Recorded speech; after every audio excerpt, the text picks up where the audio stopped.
दुर्योधन का भीमसेन को विष देना। वैशंपायन जी कहते हैं, जन्मेजय श्राद्ध के बाद पांडु के कुटुंबी बहुत ही दुखी रहे।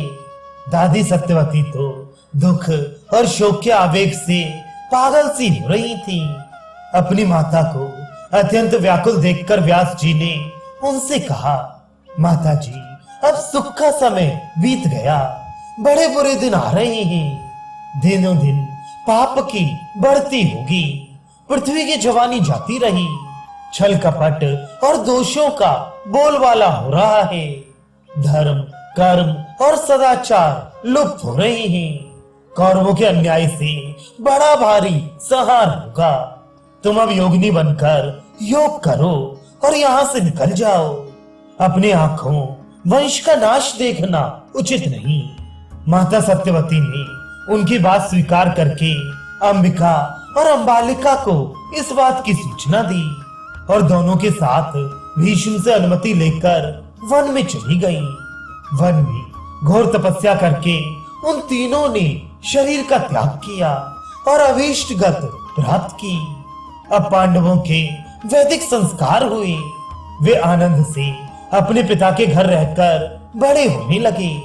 बचपन में वे खुशी खुशी दुर्योधन आदि के साथ खेलते और उनसे बढ़ चढ़कर ही रहते।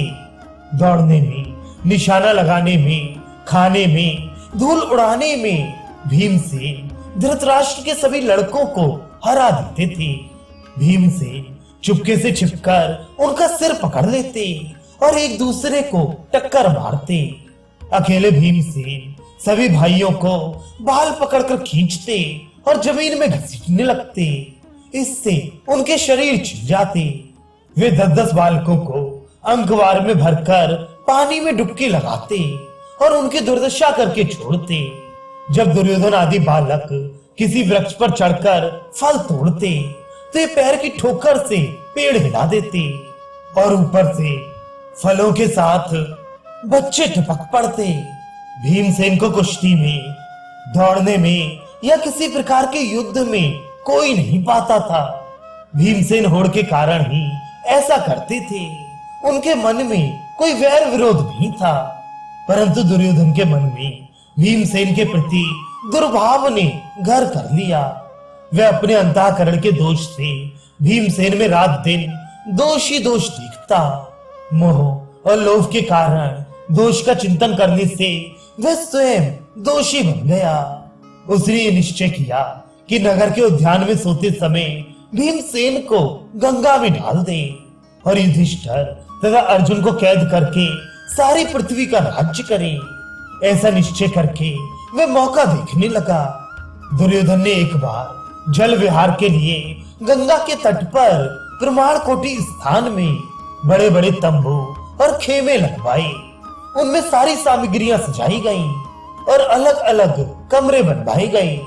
उस स्थान का नाम रखा गया उदक क्रीडन। चतुर रसोइयों ने खाने पीने की बहुत सी वस्तुएं तैयार की। दुर्योधन के कहने पर युधिष्ठिर ने वहां की यात्रा स्वीकार कर ली और सब मिलजुल कर नगराकार रथों और हाथियों पर सवार हो वहां गए। उन लोगों ने प्रजा को तो रास्ते से ही लौटा दिया और स्वयं वन की शोभा देखते देखते बाग में जा पहुंचे। वहां जाकर सभी राजकुमार परस्पर एक दूसरे को खिलाने पिलाने में जुट गए। दुरात्मा दुर्योधन ने भीमसेन को मार डालने की बुरी नीयत से उनके भोजन की सामग्री में पहले से ही विष मिला दिया था। उसने बड़ी मिठास से मित्र और भाई की तरह आग्रह करके भीमसेन को सब परोस दिया और वे अनजान में सबका सब खा गए। दुर्योधन ने समझा, ठीक है, अब मेरा काम बन गया। इसके बाद जल क्रीड़ा हुई। जल क्रीड़ा करते करते भीमसेन थक गए और सबके साथ खेमे में आकर सो गए। वे रग रग में विष फैल जाने से निश्चेष्ट हो गए। दुर्योधन ने स्वयं लता की रस्सियों से भीमसेन के मुर्दे के समान शरीर को बांधा और गंगा के ऊंचे तट से जल में ढकेल दिया। भीमसेन इसी अवस्था में नागलोक में जा पहुंचे। वहां विषैले सांपों ने भीमसेन को खूब डसा। सर्पों के डसने से कालकूट का प्रभाव कम हो गया। यद्यपि सांपों ने उनके मर्म स्थान पर भी डसने की चेष्टा की, परंतु उनका चाम इतना कठोर था कि वे कुछ कर ना सके। विष उतरने से भीमसेन सचेत हो गए और सांपों को पकड़ पकड़ कर पटकने लगे। बहुत से सांप मर गए और बहुत से डरकर भाग गए। भागे हुए सांपों ने नागराज वासुकी के पास जाकर सब वृतांत निवेदन किया। वासुकी नाग स्वयं भीमसेन के पास आए। उनके साथी आर्यक नाग ने भीमसेन को पहचान लिया। आर्यक नाग भीमसेन के नाना का नाना था। वे भीमसेन से बड़े प्रेम के साथ मिला। वासुकी ने आर्यक से पूछा, हम लोग इसको क्या भेंट दें? इसको बहुत सा धन रत्न देकर भेज दो। आर्यक ने कहा, नागिन ये धन रत्न लेकर क्या करेगा? आप प्रसन्न हैं तो इसे उन कुंडों का रस पीने की आज्ञा दीजिए जिनसे सहस्त्रों हाथियों का बल प्राप्त होता है। नागों ने भीमसेन से सस्ते वाचन कराया और वे पवित्र हो पूर्वाभिमुख बैठ रस पीने लगे। बलशाली भीमसेन एक घूंट में एक कुंड पी जाते। इस प्रकार 8 कुंड पीकर वे नागों के निर्देशानुसार एक दिव्य शैया पर जाकर सो गए। इधर नींद टूटने पर कौरव और पांडव खूब खेल कूद कर बिना भीमसेन के ही हस्तिनापुर के लिए रवाना हो गए। वे आपस में ये कह रहे थे कि भीमसेन आगे ही चले गए होंगे। दुर्योधन अपनी चाल चल जाने से फूला ना समाता था। धर्मात्मा युधिष्ठिर के पवित्र हृदय में भीमसेन की स्थिति की कल्पना भी ना हुई। वे दुर्योधन को भी अपने ही समान शुद्ध समझती थी। उन्होंने माता कुंती के पास जाकर पूछा, माता जी भीमसेन यहाँ आ गए क्या? हमने तो वहां भी उनको बहुत ढूंढा, परंतु ना मिलने पर सोचा कि घर चले गए होंगे। आपने उन्हें कहीं भेजा तो नहीं है? हम बड़े व्याकुल हो रहे हैं। ये सुनकर कुंती घबरा गई। उन्होंने कहा, भीमसेन यहाँ नहीं आया, उसे शीघ्र ढूंढने का प्रयत्न करो। कुंती माता ने तुरंत विदुर जी को बुलवाया और बोली, विदुर जी भीमसेन का पता नहीं है। सब आ गए परंतु वह नहीं लौटा। दुर्योधन की दृष्टि में वह सर्वदा खटका करता है। दुर्योधन बड़ा क्रूर, क्षुद्र, लोभी और निर्लज्ज है। कहीं उसने क्रोधवश मेरे वीर पुत्र को मार ना डाला हो। मेरे हृदय में बड़ी जलन हो रही है। विदुर जी ने कहा, कल्याणी ऐसी बात मुंह से मत निकालो, शेष पुत्रों की रक्षा करो। दुरात्मा दुर्योधन से पूछने पर वह और चिढ़ जाएगा। दूसरे पुत्रों पर भी आपत्ति आ जाएगी। महर्षि व्यास के कथनानुसार तुम्हारे पुत्र दीर्घायु हैं। भीमसेन चाहे कहीं भी हो लौटेगा अवश्य। विदुर जी समझा बुझाकर चले गए। कुंती माता चिंतित हो गई। उधर नागलोक में बलवान भीमसेन 8वें दिन रस पच जाने पर जगे। नागों ने भीमसेन के पास आकर उन्हें बहुत तसल्ली दी और कहा, आपने जो रस पिया है वह बड़ा बलवर्धक है। आप 10,000 हाथियों के समान बलवान हो जाएंगे।